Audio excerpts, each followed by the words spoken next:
చూస్తే ఎన్నికల షెడ్యూల్ విడుదల కావడంతో అభ్యర్థుల ఎంపికల్లో ప్రధాన పార్టీలు బిజీగా ఉన్నాయి.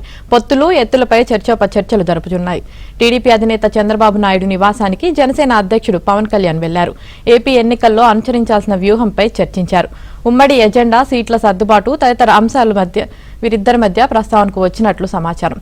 చంద్రబాబు, పవన్ 75 నిమిషాల పాటు సమావేశమయ్యారు.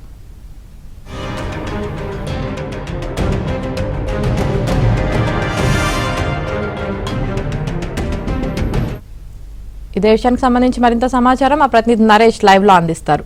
నరేష్,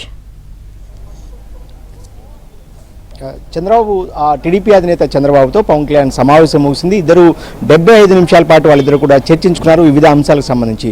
మధ్యాహ్నం 12:30 గంటల సమయంలో చంద్రబాబు నివాసానికి వచ్చిన పవన్ కళ్యాణ్ 1:40 వరకు కూడా ఇక్కడే గడిపారు. అంటే దాదాపు 75 నిమిషాల పాటు వీళ్ళిద్దరు కూడా చర్చించుకున్నారు. ఆంధ్రప్రదేశ్లో మే 13న ఎన్నికలు జరగబోతున్న నేపథ్యంలో ఇప్పటికే కూటమిగా అటు టీడీపీ, జనసేన, బీజేపీ కూటమిగా ముందుకు వెళ్తున్న నేపథ్యంలో పొత్తులకు సంబంధించి ముఖ్యంగా వీళ్ళిద్దరి మధ్య చర్చించిన సమాచారం. ఇప్పటికే సీట్ల పంపకాలన్నీ కూడా ఒక కొలిక్కి వచ్చాయి. అయితే సీట్ల పంపకాల తర్వాత కొంతమంది అభ్యర్థులు అక్కడక్కడ అసంతృప్తులు కావచ్చు, అభ్యర్థులు టికెట్ ఆశించిన వాళ్ళు టికెట్లు మార్పులు కావచ్చు, నియోజకవర్గాల మార్పులకు సంబంధించి కొన్ని చర్చకు వచ్చినట్టు తెలుస్తుంది. వాటన్నింటినీ కూడా 1-2 రోజుల్లోనే సర్దుబాట్లు చేసుకుని ముందుకు వెళ్ళాలనేది వీళ్ళ ఆలోచనగా ఉంది. ఇక ప్రచారానికి సంబంధించి వీళ్ళిద్దరి మధ్య కూడా చర్చ జరిగినట్టు తెలుస్తుంది. ఇప్పటికే ప్రధానమంత్రి నరేంద్ర మోడీతో ఈ నెల 17వ తేదీన ఉమ్మడి గుంటూరు జిల్లాలో ఒక సభను కూడా కూటమి ప్రజాగళం పేరుతో భారీ సభను నిర్వహించింది. ఈ సభ తర్వాత రాష్ట్రంలో కొంత రాజకీయ పరిణామాలు మారాయన్న ఇంటెలిజెన్స్ నివేదికల నేపథ్యంలో ఎలా ముందుకు వెళ్ళాలి, అదేవిధంగా ఎక్కడెక్కడ ఇంకా సభలు ఏర్పాటు చేయాలి, అదేవిధంగా అటు లోకేష్ కావచ్చు, చంద్రబాబు,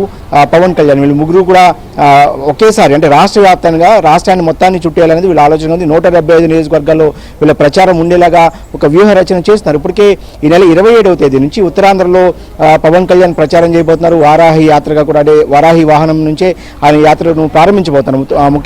అంటే మొదటిగా ఉత్తరాంధ్ర జిల్లాలకు సంబంధించి విశాఖపట్నం, విజయనగరం, శ్రీకాకుళం జిల్లాల్లో పవన్ కళ్యాణ్ మొదటి విడత ప్రచారం ఉండే అవకాశం ఉంది.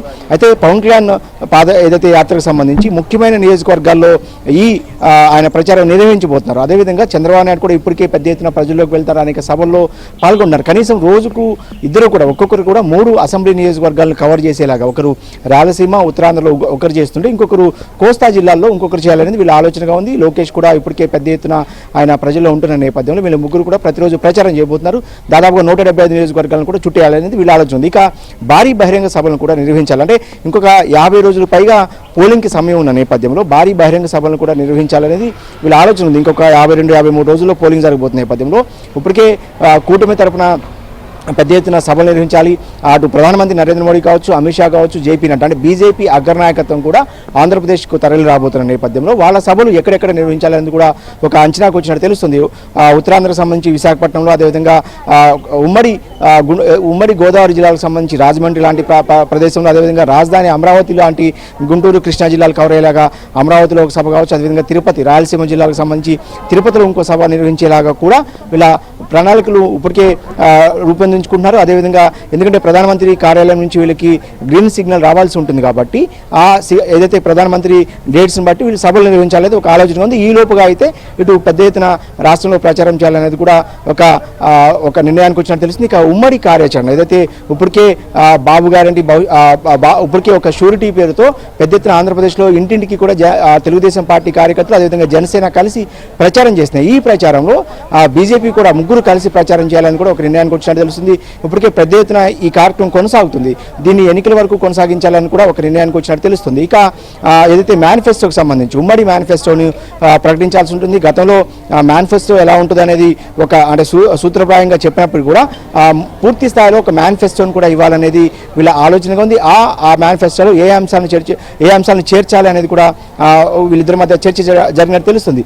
ఏదేమైనప్పటికీ కూడా ఆంధ్రప్రదేశ్లో ఎన్నికల నేపథ్యంలో ఖచ్చితంగా పెద్ద ఎత్తున ప్రధాన పార్టీలన్నీ కూడా అభ్యర్థుల ఎంపిక మీద దృష్టి సారించాయి. ఇక 175 నియోజకవర్గాలకు సంబంధించి 144 స్థానాల్లో తెలుగుదేశం పోటీ చేస్తుంది, 21 అసెంబ్లీ స్థానాల్లో జనసేన పోటీ చేస్తుంది, 10 అసెంబ్లీ స్థానాల్లో బీజేపీ పోటీ చేస్తుంది. సో వీటికి సంబంధించి అందరూ ఒకరినొకరు సహకరించుకుంటూ కూడా కొన్ని చోట్ల 1-2 చోట్ల అసంతృప్తులు ఉన్నా కానీ వాళ్ళని బుజ్జగించి వాళ్ళకి భవిష్యత్తు మీద భరోసా కల్పించడం ద్వారా అందరినీ కలుపుకోవాలనేది కూడా ఆలోచనగా ఉంది. ఇక ఎంపీ స్థానాల విషయానికి వస్తే 25 పార్లమెంట్ స్థానాలు ఆంధ్రప్రదేశ్లో ఉంటే 8 స్థానాలను స్థానాలను ఇద్దరికి అటు జనసేనకు బీజేపీకి తెలుగుదేశం పార్టీ కేటాయించింది. 8 స్థానాలను 17 స్థానాల్లో టీడీపీ పోటీ చేస్తుంది తెలుగుదేశం పార్టీ. సో అందులో 2 జనసేన పోటీ చేస్తుంటే 8 అటు భారతీయ జనతా పార్టీ పోటీ చేస్తున్న నేపథ్యంలో పార్లమెంట్ అభ్యర్థులకు సంబంధించి కూడా పెద్ద ఎత్తున చర్చ జరిగినట్టు తెలుస్తుంది. ఏదేమైనప్పటికీ కూడా పార్లమెంట్ అభ్యర్థులు బలంగా ఉంటే సహజంగానే ఆయా 7 అసెంబ్లీ సెగ్మెంట్లు కూడా బలంగా ఉంటాయి కాబట్టి ఆ దిశగానే వీళ్ళిద్దరు చర్చించుకున్నట్టు తెలుస్తుంది. ఏదేమైనప్పటికీ కూడా 75 నిమిషాల పాటు వీళ్ళిద్దరి సమావేశం కొనసాగింది.